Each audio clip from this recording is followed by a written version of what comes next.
Ya, pertama P3 sekarang sedang bekerja untuk mempersiapkan yaitu gugatan ke Mahkamah Konstitusi bahwa sebagaimana KPU telah eh, memutuskan bahwa P3 tidak masuk dalam parliamentary threshold, yaitu suaranya tidak memenuhi.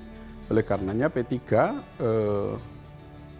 melakukan evaluasi di internal kita, yaitu melakukan perhitungan bahwa baik apakah itu yang memang berada di pusat tabulasi nasional yang sudah kita persiapkan maupun yang berjenjang, itu kita lakukan perhitungan kembali. Ternyata memang menurut perhitungan Partai Persatuan Bangunan itu tidaklah sebagaimana yang dihitung yang kemudian menjadi dasar keputusan oleh Komisi Pemilihan Umum. Nah, angkanya yang di internal itu berapa, Pak? Kita kalau di internal itu masih di atas 4% ya, lebih dari 6 juta suara. Jadi selisih antara perhitungan KPU dengan P3 itu mendekati 600.000, di mana P3 yang suaranya tidak terhitung kalau menurut versi KPU.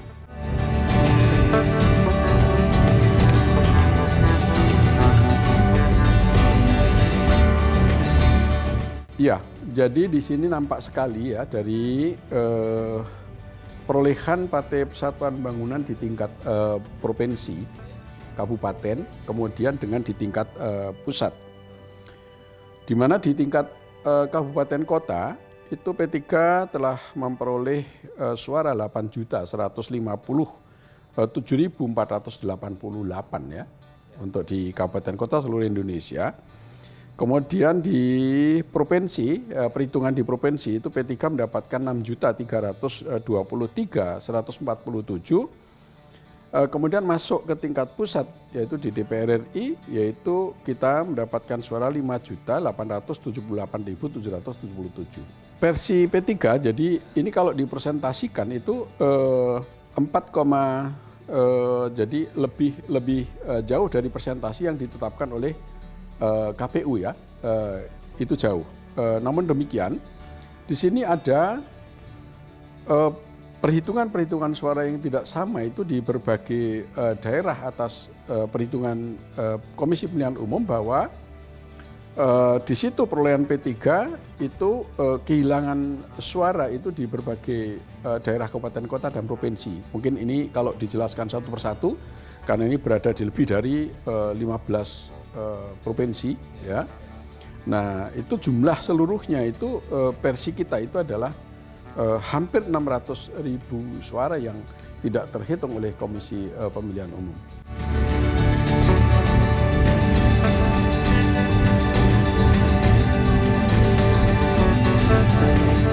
Oh iya, memang setiap dalam kehidupan ini kan memang fid dunia wal akhirah. Jadi apa yang akan kita bawa ke akhirat itu kan bekal kita, apa yang kita lakukan ada di dunia ini. Itu yang kita sebut fid dunia wal akhirah.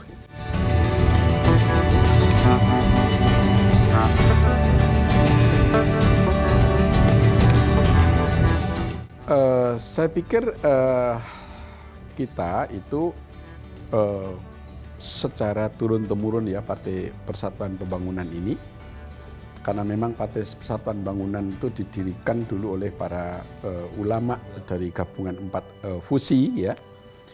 Ya tentu ini para tokoh-tokoh itu kemudian secara turun-temurun ini memiliki generasi ya, termasuk generasi saya dulu dari paman saya itu dulu.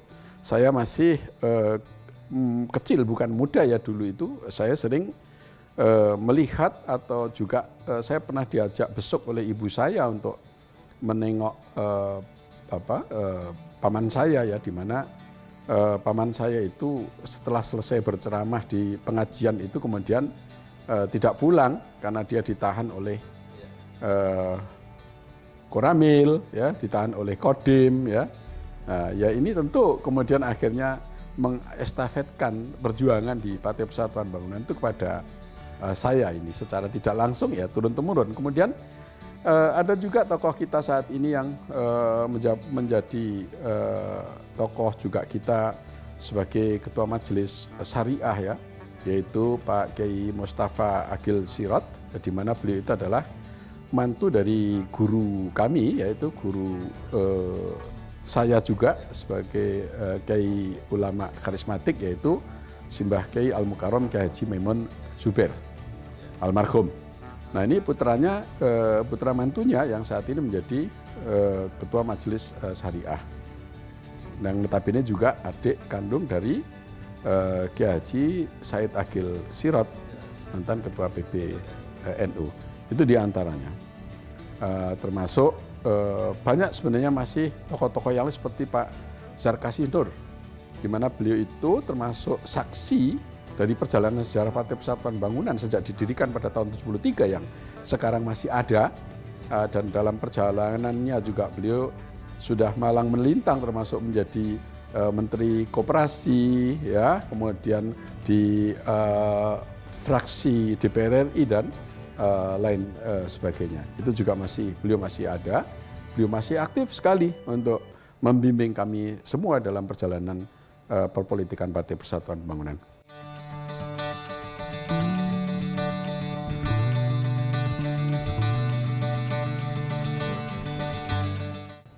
Ya tentu tujuan kita untuk berkolaborasi bersama dengan Pak Sandi, di mana Pak Sandi dulu kita tahu ada di Partai Gerindra, ya, kemudian pindah ke P3, ya, tentu kita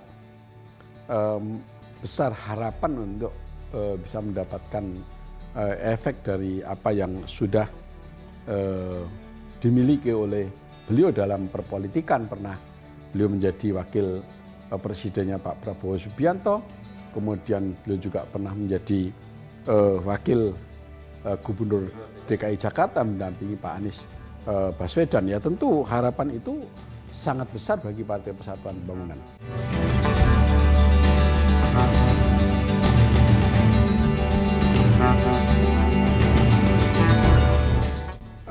Belum sebagaimana yang kita harapkan, ya. Ini memang terlalu pendek, Mas Edi.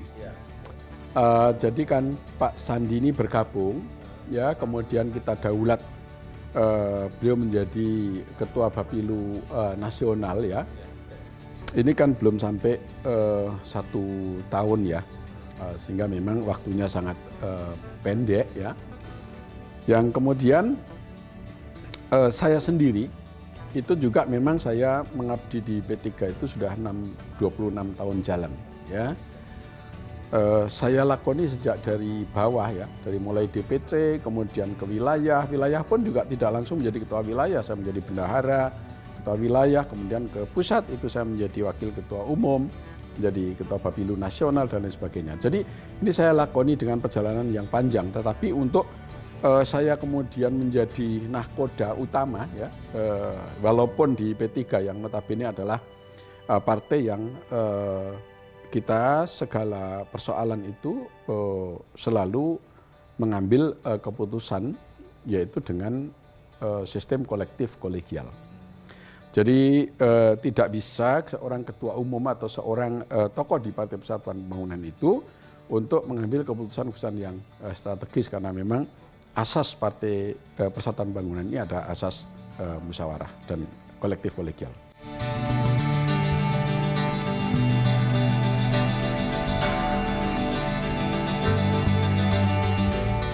Ya, memang Partai Persatuan Pembangunan dalam menghadapi pemilu kemarin itu kita menawarkan konsep, yaitu harga murah, ya, kemudian kerja mudah, kemudian hidup berkah. Ketiga itu memang yang menjadi hajat hidup utama bagi rakyat, ya, di mana rakyat harus mendapatkan lapangan kerja yang mudah, kemudian rakyat harus bisa mendapatkan bahan-bahan baik sandang pangan papan yang terjangkau, itu yang saya sebut harga murah, ya. Kemudian kita agar hidup kita menjadi berkah, itu yang menjadi moto Partai Persatuan Pembangunan. Dan selama 1 tahun lebih saya turun ke masyarakat dari Aceh sampai ke Papua, ya. Saya berinteraksi dengan baik di tingkat para ulama, santri, ya, kemudian di kalangan pengusaha kecil, menengah, juga saya berinteraksi dengan nelayan dan lain sebagainya. Saya langsung berjumpa dengan ratusan ribu masyarakat Indonesia di setiap saya berkunjung ke daerah-daerah di setiap provinsi. Sangat merespon. Dan saya juga tidak hanya menyampaikan program, tapi saya juga di banyak tempat saya memberikan bantuan-bantuan seperti kalau di petani saya bisa memberi bantuan alat bantu pertanian, memberikan bantuan pupuk, obat-obatan dan lain sebagainya ya. Saya di banyak tempat juga pernah diliput oleh media.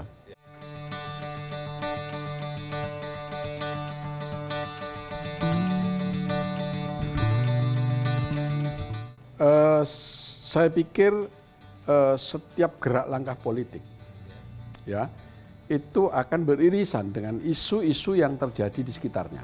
Ya, itu tidak akan terlepas. Jadi di mana dalam suatu pergerakan politik kemudian ada isu-isu baru yang terjadi di tengah-tengah arena itu, tentu itu akan mempengaruhi. Apakah itu ada bansos, ya, atau ada isu-isu yang lain, itu tentu akan terpengaruh. Menurut pandangan saya adalah itu. Saya pikir tidak bisa digeneralisir ya. Saya pikir di satu tempat dengan yang lain itu akan berbeda-beda pengaruhnya.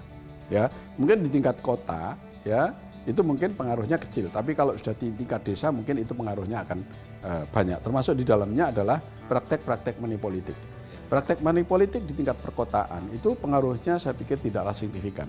Tapi di tingkat pedesaan, ya, di tingkat pedalaman, saya pikir itu akan terpengaruh sangat signifikan. Belum lagi soal pengawasan. Money politik adalah merupakan suatu pelanggaran atau operasi-operasi yang lain, misalnya apakah itu dengan sembako dan sebagainya. Itu adalah merupakan pelanggaran politik apabila itu memang berkorelasi dari persoalan-persoalan operasi kegiatan-kegiatan politik. Tetapi juga aparat yang bertugas untuk melakukan pengawasan di bidang itu, nah, itu mungkin berbeda. Kalau di perkotaan mungkin seperti Badan Pengawasan Pemilu, yaitu mungkin masih bisa terjangkau. Tapi ketika itu ada di pedesaan-pedesaan, saya pikir itu sudah sulit untuk dilakukan pengawasan-pengawasan itu.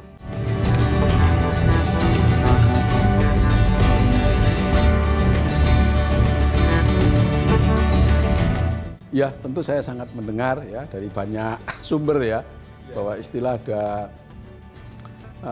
belanja suara, ya disebut money politik tadi ya, itu sama sampai juga pada saya dari kader-kader kita, bagaimana mereka menghadapi hal-hal yang berkaitan dengan persoalan money politik itu.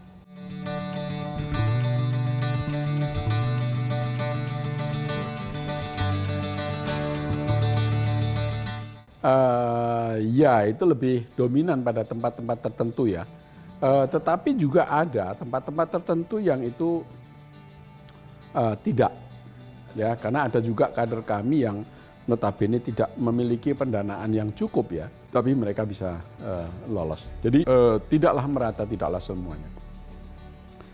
Tetapi itulah sangat mengganggu pada tujuan demokrasi kita sebagai negara yang memang sejak negeri kita itu merdeka, itu sudah memilih kita menjadi demokrasi, negara demokrasi, dan demokrasi itu esensinya adalah kedaulatan di tangan rakyat. Maka ketika kemudian ada intervensi politik yang bersifat material, itu menjadi mengikis sebuah kedaulatan dalam pemikiran yang rasional bagi rakyat Indonesia untuk bagaimana membangun demokrasi itu yang utuh, sehingga hasil dari demokrasi itu akan bisa menjadi tujuan untuk perjuangan bangsa ini di masa yang akan datang. Dan kemudian hasil dari buah demokrasi ini akan dinikmati oleh seluruh lapisan rakyat Indonesia.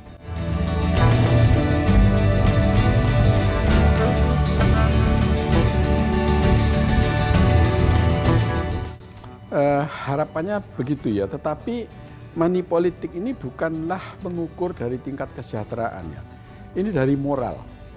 Ya, moral dan komitmen kejujuran dalam berpolitik. Ya, jadi kalau main bola ini kan nggak ada ukuran materinya ya. Tapi bagaimana orang ini main bola ini mau curang ya atau mau jujur ya. Di setiap permainan saya pikir itu ada kaitannya dengan persoalan morality ya, persoalan moral.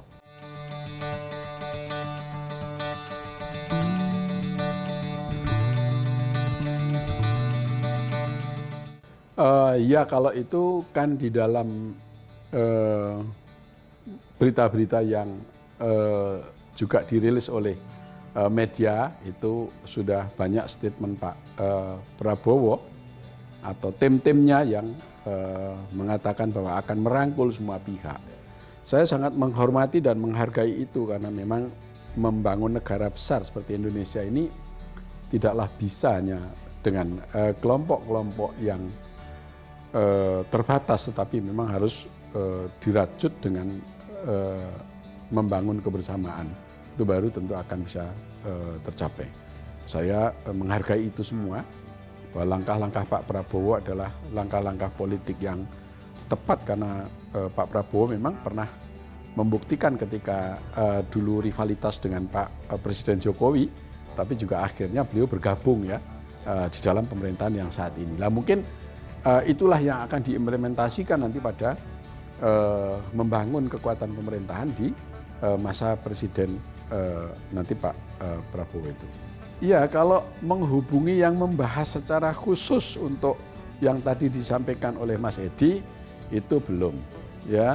Tetapi kemudian bertemu, kemudian berkomunikasi politik karena Pak Prabowo adalah Ketua Umum Partai Politik Gerindra dan di mana Gerindra itu adalah partai koalisi pemerintah yang sama dengan Partai Persatuan Bangunan, di mana di parlemen juga sama, ya tentu tidak akan pernah terputus komunikasi politik itu.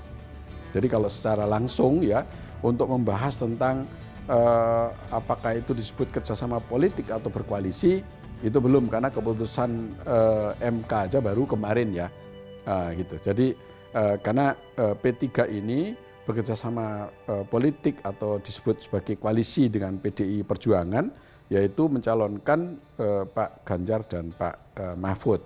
Dan bagaimana koalisi untuk memenangkan Pilpres itu kan tentu tahapan selesainya adalah melalui KPU, dan setelah KPU ada tahapan lagi nanti di Mahkamah Konstitusi yang baru saja diputuskan kemarin. Nah kemudian sekarang masih menunggu nanti sampai pada tingkat pelantikan. Itulah proses demokrasi kita yang harus kita lalui. Iya kan kerjasama politik itu kan nggak bisa sepihak ya, tidak bisa dinyatakan kemudian P3 oh ya saya akan bergabung ya. Ini kan harus dari berbagai pihak yang secara bersama-sama untuk membahas itu, karena tentu di koalisi yang bergabung di pemenangan 02 itu pun kan juga tidak sendiri kan, di Partai Gerindra kan juga partai-partai yang lain. Nah ya tentu itu tidak bisa kemudian jawabannya sepihak, oh P3 akan gabung atau itu kan tidak bisa. Nah terus ada kesepakatan bersama yang nanti tentu sampai pada waktunya itu bisa kita duduk bersama.